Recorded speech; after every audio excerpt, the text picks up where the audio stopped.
Have you ever wondered what goes on behind closed doors at Ford? For every car they release, there are prototypes that never see daylight, designs too bold, too expensive, or too dangerous for their time. Today, we're counting down 10 rare Fords that were built, tested, and then locked away forever. Number 10, the Ford Mach 2, 1967.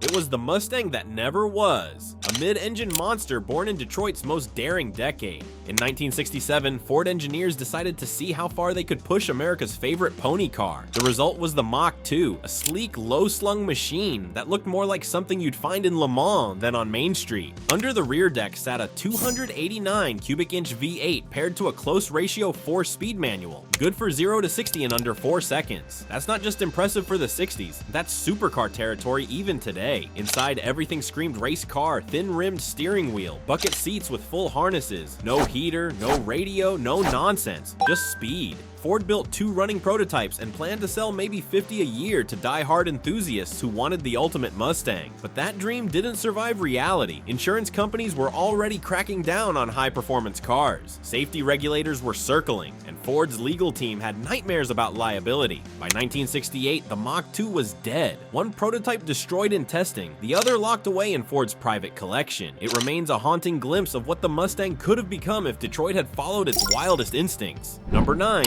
The Ford Gyron, 1961. Long before Tesla made self-balancing tech sound futuristic, Ford was already experimenting with it in 1961. Meet the Ford Gyron, a 2-wheeled car stabilized by gyroscopes. Yes, you heard that right. 2 wheels. It looked like a fighter jet on tires, and it balanced itself using twin-spinning gyros hidden beneath its body. When parked, small side wheels extended to keep it upright. The Gyron's design came straight from the space age. The sharp nose, wraparound canopy, and knife-edge tail made it look more like a NASA project than an automobile. Inside, it could seat 2, just barely, and under a massive glass dome that lifted up like a jet cockpit. It was a bold attempt to merge aeronautics with everyday driving, a concept so far ahead of its time that it bordered on science fiction. But in the end, it was too radical. The tech was expensive, impractical, and the world simply wasn't ready to commute on 2 wheels. Ford built the Gyron for auto shows to prove one thing, that American innovation could match the imagination of any engineer on Earth. Today, the Gyron survives only in photos and concept sketches, a relic of an era when Ford dreamed beyond roads and into the future itself. Number 8. The Ford Nucleon, 1958. Before electric was the future, Ford believed the answer was nuclear. In 1958, during America's atomic age, Ford unveiled a concept car that ran not on gasoline, but on a miniature nuclear reactor. They called it the Ford Nucleon. The idea was both brilliant and terrifying. Instead of refueling at a gas station, you'd simply swap out the reactor core at special nuclear stations. Each charge could theoretically power the car for 5,000 miles or more before needing a new one. Ford's engineers even designed different reactor modules, one for long-distance travel, another for urban use. The Nucleon looked like something straight out of the Jetsons, sleek, futuristic, and completely devoid of practicality. It had a long rear deck to contain the reactor, a short nose, and a glass canopy that made it look more spaceship than sedan. Of course, there was one major problem: physics. No material on Earth at the time could safely contain a nuclear reaction small enough for a car. The project was quietly shelved, but its spirit lived on as a symbol of mid-century optimism, when America believed technology could solve anything. Today, the Nucleon sits in Ford's archives as one of the most ambitious and dangerous ideas ever to roll out of Detroit's imagination. Number 7. The Ford Cougar 2, 1963. If the Corvette had a twin from Detroit, this was it. In 1963, Ford introduced the Cougar 2, a sleek 2-seat fastback designed to take on America's sports car king, the Chevrolet Corvette. Built on a modified AC Cobra chassis, the Cougar 2 combined European curves with American muscle. Under its long, sculpted hood sat a 260 cubic inch V8 paired with a 4-speed manual transmission. The interior felt pure Grand Tourer, red leather seats, full instrumentation, and aircraft-style toggle switches. Even the steering wheel looked imported from Italy. But what really turned heads was the design. The Cougar 2 looked more Ferrari than Ford, with flowing lines, a sharply tapered rear, and pop-up headlights years before they became trendy. It was shown at the 1964 New York World's Fair alongside the Mustang. But while the Mustang became a legend, the Cougar 2 was quietly tucked away. Ford's executives feared it would cannibalize sales from their brand new pony car, so the project was shelved, a victim of its own brilliance. Today, the Cougar II remains a ghost from Ford's past, a what-if moment when the company nearly built America's answer to the European supercar. Number 6. The Ford Allegro II, 1967.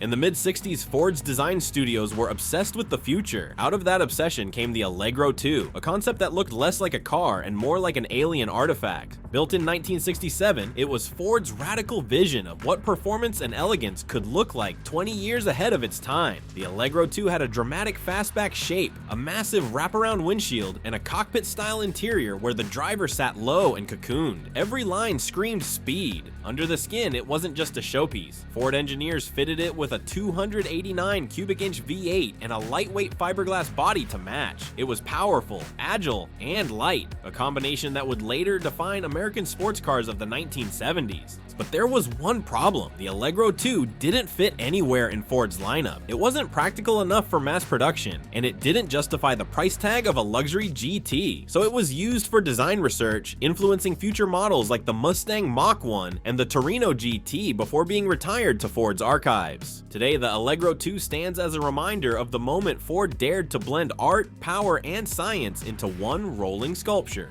and almost pulled it off. Number 5. The Ford Probe 5, 1985. When Ford looked into the future in the 1980s, they didn't see muscle, they saw aerodynamics. Enter the Ford Probe 5, a concept so advanced that it still looks futuristic nearly 40 years later. Built in 1985, the Probe 5 was designed entirely around one goal: to slice through air like nothing else on the road. Its body was shaped in a wind tunnel until engineers achieved an unheard of drag coefficient of just 0.137. Lower than most modern supercars today. Every detail served that mission. Enclosed wheel wells, a flat underbody, retractable rear wheels, and even cameras instead of mirrors. Inside, it looked like a spaceship. Ford equipped it with a heads-up display, touch-sensitive controls, and voice commands. Decades before those became real features, even the seats were designed by orthopedic specialists to prevent fatigue on long drives. Under the hood sat a turbocharged 2.3-liter four-cylinder, pushing around 175 horsepower. Not earth-shattering, but combined with its ultra-lightweight frame and aerodynamic body, the Probe 5 could glide past traffic while sipping fuel at over 60 miles per gallon. It was Ford's boldest vision of efficiency and technology, but it was too expensive, too complicated, and too early. The world wasn't ready for a car this smart. Today, the Probe 5 remains one of the most aerodynamic vehicles ever built, proof that Ford once dreamed not of horsepower, but of perfection through air. Number 4. The Ford GT70, 1970. When Ford dominated Le Mans with the GT40, they proved they could build a world beater. But by 1970, they wanted something smaller, lighter, built for rally stages, not racetracks. That vision became the Ford GT70. Designed under Ford's European division, the GT70 was meant to take on legends like the Porsche 911 and the Alpine A110 in World Rally competition. The chassis was tubular steel, the body fiberglass, and the engine sat right in the middle, a 2.6-liter V6 borrowed from the Capri RS. It was compact, balanced, and shockingly quick. In testing, the GT70 showed enormous potential. Drivers loved its agility and raw speed, but Ford quickly realized it wasn't cheap to build. With safety regulations tightening and budgets shrinking, the program was cut short before it could prove itself on the world stage. Only 6 GT70s were ever made, each slightly different as Ford experimented with setups. A few survive today, rare, low, and unmistakably purposeful. It was the rally car that could have changed Ford's motorsport legacy forever, if only it had been given the chance. Number 3, the Ford Indigo, 1996.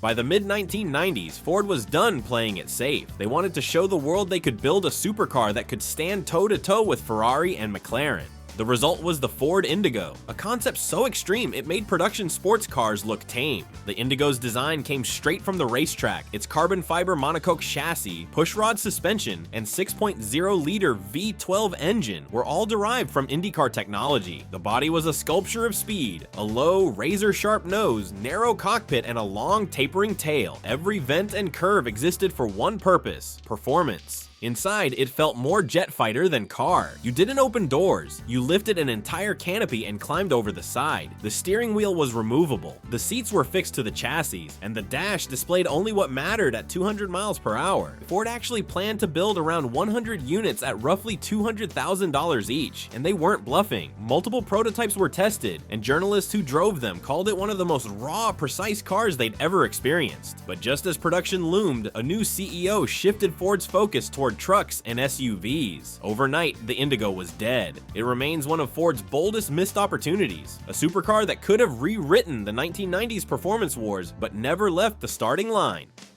Number 2, the Ford 49, 2001.